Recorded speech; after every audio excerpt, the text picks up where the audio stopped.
So this evening I'm going to address you as friends, fellow showmen and friends at the Showmens Guild of Great Britain. If I could just mention, and it's already been said, I had a friend, Alan Bowman. I knew him as a young lad. I met a girl called Nora, they got married. We was friends, we kept in touch over the years. They had a son called Zach, and Zach's the lad that's been entertaining you tonight. The son of a showman, and you've given him a round of applause. I'd like another one.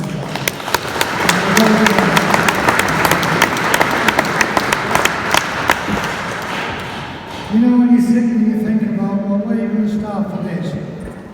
My first thought was, I wish I could say something funny about Brexit. It's on everybody's mind, and if I could make you laugh about Brexit. And son-in-law Benny and Elliot looked at the internet and I seen Brexit jokes and realised it's not a funny matter. It's a very, very serious situation what we're in now. No matter what party you belong to. This is our future. It's going to affect the fairground industry as well as other people. We don't know which way it's going to affect us. But let's get on with it. We've got something to do. The people have voted. I picked this up tonight, and I'm very proud of this. This is from Dingle's Museum, Showmen at War. And when I looked at it, there's a photograph of a young soldier in here. William Killeen, that's my father's oldest brother. He died on the 12th of April 1918. General Haig made a very, very famous speech, Backs to the Wall. That speech was made on the 11th of April. He had his back to the wall on the 12th of April and he died. He was missing for 70 years and I'm pleased to say I found that he died on that day on the 12th of April and he had been to the cemetery when he was laid in. I couldn't find the grave because he's in an unmarked grave. But he fought for us, for our freedom as fairground people. That's the same as everybody else in the country who voted for Brexit. Brexit is a vote that's been taken. Just let's get on with it. We've faced world wars, we've managed through world wars. We as an industry operated through 2 wars, and we survived. And whatever happens with Brexit, whether they've got a deal or they haven't got a deal, and I know the result of the ballot, I've seen that, I've been watching it. Let's get on and give the people what he wanted, so we could be free in this country. Well, that's the speeches I've got to make politically. I think I put my glasses on now and I go back to the original. And I've left my glasses on the table. Where are we? You might be on the floor. So, where we go to? We're starting again now. That's another little trouble. That little booklet I've picked up 130 years. 1889 to 2019. 130 years of doing what we've got to do in our industry, our business. And we've had problems with our business.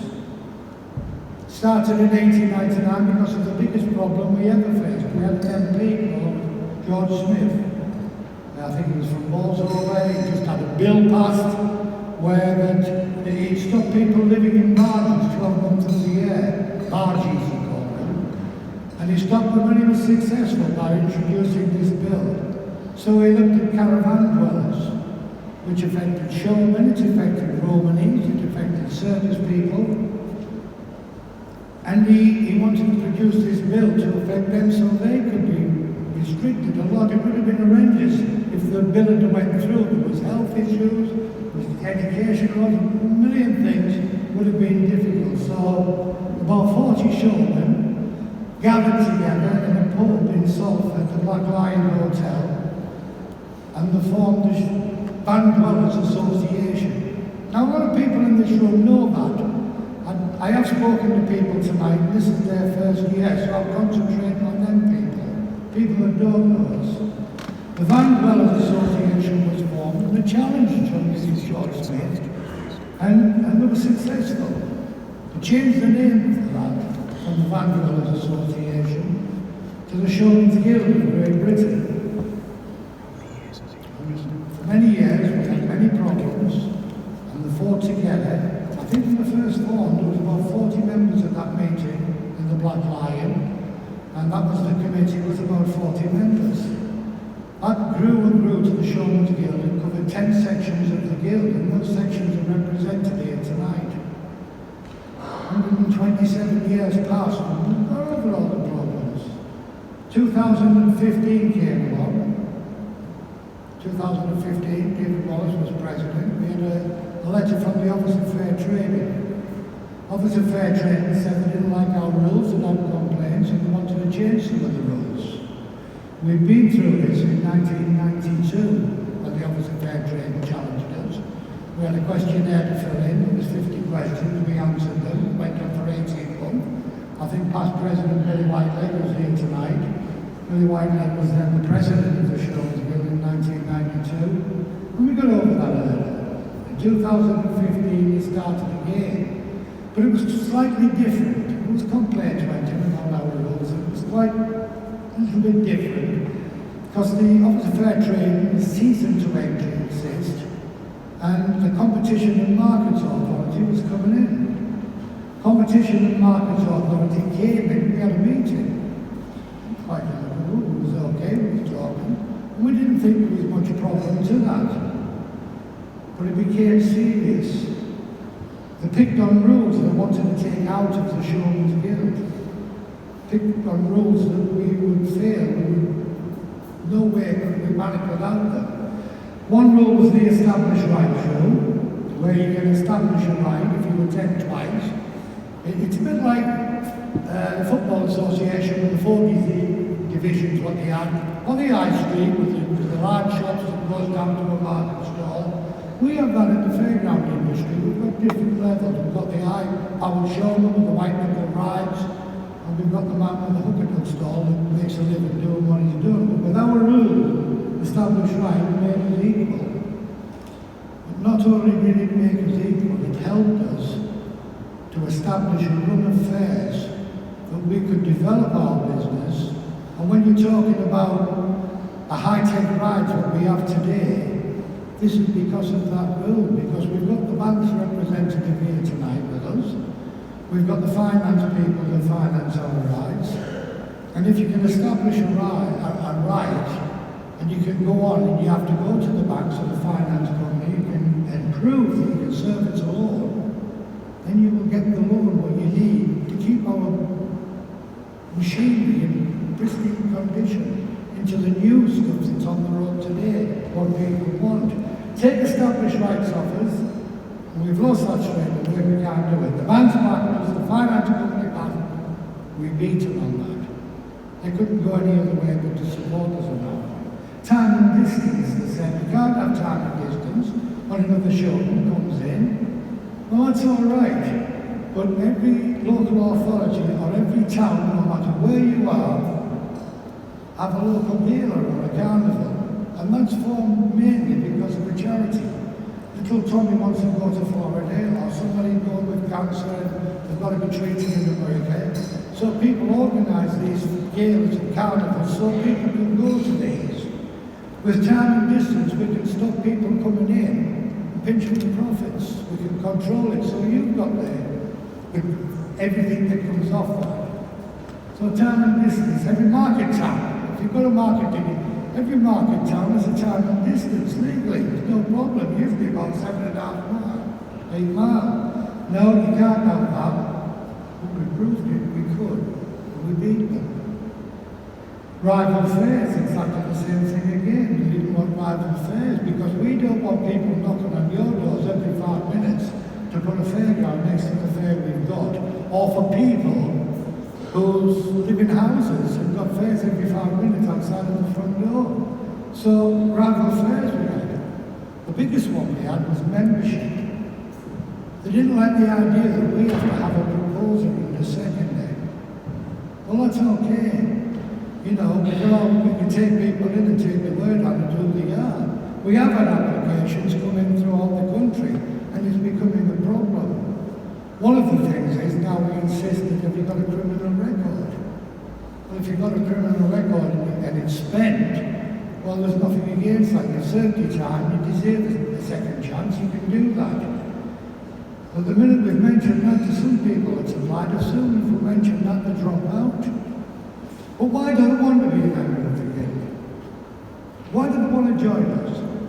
Well, the reason mostly why they want to join us, there's a lot of people out there who can use the benefits what we've spent 130 years trying to get.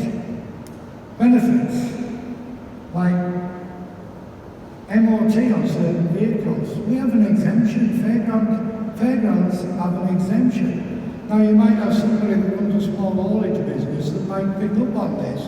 I've heard it, I've seen it in newspaper cuttings that Showmen have an exemption, they don't have to get tested. Certain vehicles, you don't. To the unscrupulous guy that's a furniture remover or somebody else could maybe claim that and use it illegally. You can't do that. Low emission zones. We have an exemption for the low exemption. London. Leeds have just passed that they're exempt from going into Leeds. Yorkshire section, congratulations. Yorkshire section got that through in Leeds. But the unscrupulous person can abuse that. So we've got to be careful. He's got to be a showman when he comes in. Safety of rights. That's uttermost. When you come to this position I'm in, you've got to go 3 stages. I'm the 3rd stage. You've got a junior vice president who looks after planning, education, different things that comes up. Then the senior vice president that comes in is strictly safety. That's paramount in our business, safety.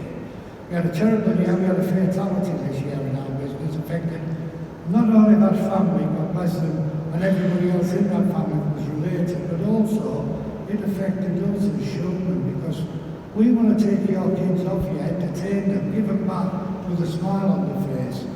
And everybody will say, well, you know, what a good day at the fair we had.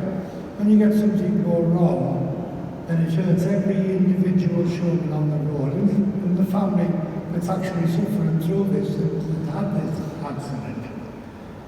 Public liability insurance. You've all got a car, you all know how much it is to get things insured. We insist a member has to have £1 million insurance.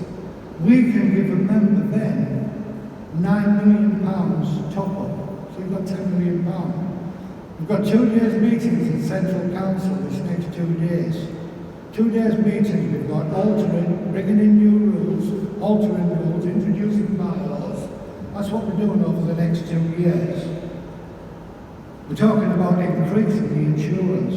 Can't say which way that's going to go, but we'll be discussing that and we're looking at increasing it. And I believe, I can safely say that that will be increased.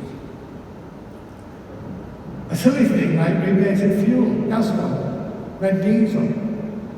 That's something you could put into a normal lorry. It's only a dye, it's diesel. It's exactly the same as you buy in the pumps in the garage. Only when it's rebated, it's sold at a cheaper price. And we can buy it at a cheaper price for our generators. The unscrupulous person can buy it at a cheaper price and put it in his vehicles, claim a non-test. We are strict on our membership rules. We've got to be strict. If we're not strict, anything can happen. We control it. Our members are governed by rules in the book where we're responsible for our families. And if our families do something wrong, the member can be fined up to £15,000 for being distributed to the guild. Nobody in the world is like us. People don't agree. People don't realise what we do. The guild card, the simple Showman's Guild card, is a trade card. You can go to anywhere else throughout the country, whether it's to buy parts for your vehicles. I went to B&Q, I said I want to be a member of the trade counter. I'm a member of the Showman's Guild. 20 minutes later, they give me the card. That can be abused as well. So, yeah, we are strict on membership. And we do really need a proposal and seconding because it gives us confidence when 2 showmen will say, yeah, these guys are okay. When you're dealing with strangers, you don't know when to tell them lies. So we will be taking that back to the CMU, well, the new team will, because actually this is what I'm talking about now and what's going to happen in the future. This is my last year of being president. This is my final duty as president of the Showmen's Guild. Tomorrow, like David said, tomorrow I'm a husband. Put into the field, I'm gone. You're not supposed to go home. No, you're not supposed to go, oh. That's as bad as that. You know, because we do this job because we love it. That's why we do this job. I spent 42 years to get to this position. Tomorrow it's over. But you know, we travel on this journey. Lorry licenses, final one, yeah, you can get a reduced rate at your lorry license when you're going to put your vehicle taxation on the DVLA, we get a reduced rate. So we're very strict on membership. Prove to us you're a showman, join us. We are first generation showmen. We've got it in the room with us tonight. And don't forget the other thing, the most important thing about it, we're in an industry where we deal with children. We want to make sure when you're dealing with children, we have the right people on our side. The other thing, one, is a bugbear to me, and I'll say it because I do a lot of talks. Drop the mic. Nothing to do with me, no. Do a lot of talks. People with us, like the Showmens War, we go back to 1889. We travel and show. My roots started in theatre, my roots are circus, with the circus, and we go in the fairground industry. My children on the table, they're the 8th generation of my family in this business. We're not itinerants. We're not. We are of a minority, but we're cultural. Ours is a business. All our lives have been it. I've got 5 daughters. Unfortunately, all my girls can't be here today because they've got commitments. They're in the business and they're doing things, and they can't be here today. Each one of my children have been married, went to church, and we don't have the weddings like we see on the television with the gypsy wedding thing. When we have the guests on display, we have videos for them, the faces aren't blacked out, there's no electricians there in case the dress blows up, there's nothing like that, you know. We're not itinerants. We try to get away from that. I know a lot of gypsies, I know a lot of Romany people in my town. And they're nice people. The people that come in, we have showmen that's married into Romany. And they're educated the same, but they're not brought up the same as we are. We're in entertainment, they do what they have to do. And we do get annoyed when we class that way. There's a couple of people I want to mention. We have, and I said earlier on that we have this problem with the CMA. We beat the CMA. It cost us an awful lot of money in legal expenses. We never was one of the rules we had. If you want to look at our rules, go on the website, Showmens Guild of Great Britain, you can read everything we've got.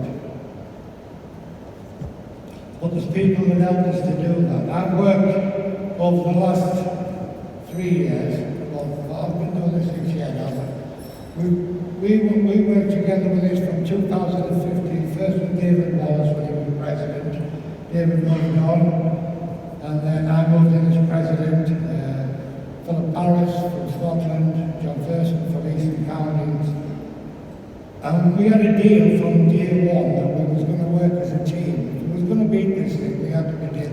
We have 3 stages, junior vice president, senior vice president, and the president. That position was put out the window. We're equal. We worked at this being equal. We argued. We did have arguments, because not one of us, we all have our own opinion of how things should be. We would argue until we got to agreement. When we got to agreement, we stuck together. And we carried it through. And thank Philip and John personally, because although we have a big bond between ourselves, I think we'll always remain friends, because what we went through it together, and we actually did it. But there's other people as well. I mentioned Lord Foster, who always helped us. We've just lost our General Secretary Keith Miller, but people who know Keith has organised this function for a long time. He was there for a long time, and also a young showman that usually is into this function.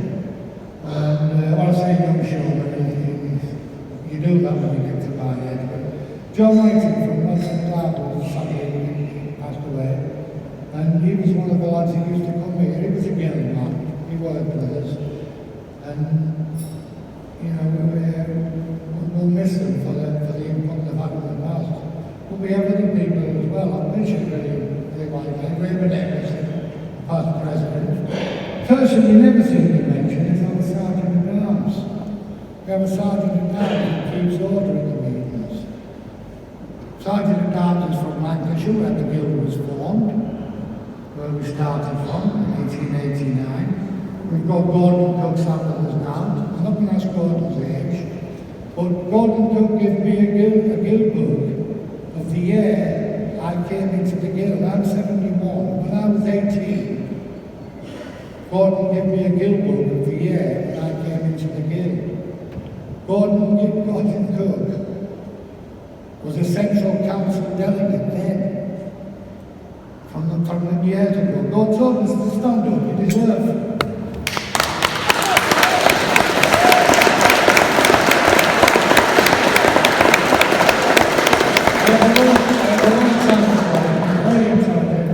I used to put him down as Columbo because it was always when we were dealing with a problem. Well, I'm just a lad from Lancashire. But Gordon is never an idiot. If you want to contact Gordon at any time, his email address is either gordoncook.com, Benidorm, or Tenerife. Because that's where he resides now. But I've went on long enough. I want to thank you all. I want to thank the Central Office because it's my final night here. I'm leaving the troop now, the team. There's going to be a new junior vice delegate elected. He's coming into a fantastic team. He's going to work with Philip and John. He's going to work with... I've got Ray down there, Ray, sorry, because I keep thinking of Ray Mercer. But it's Joe Mercer, our General Secretary. Joe's doing a fantastic job. We've got Teresa, who's with us tonight. Desmond, who knows every showman in the business. Desmond is here on our team. I'd love to see him taking it full time and carrying it forward. And Tommy Keys, when we had all these problems, Tommy Keys came in and he helped us out with the CMA. Tommy, I want to thank you, Tommy, for your input. It was valuable. You helped us to get there in the end. And not forgetting our treasurers, Keith Carroll and John Edwards. They looked after the money side of it. I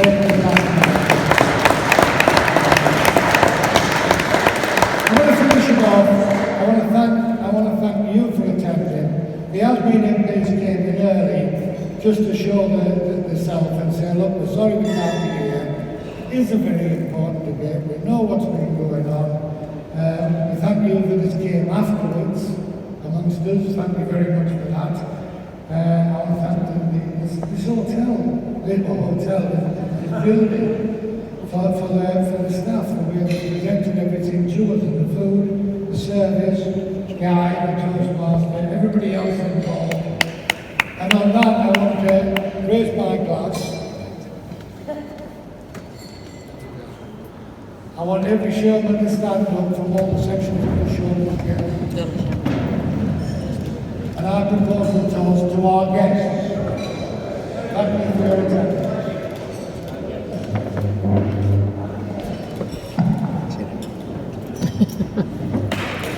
Thank you very much.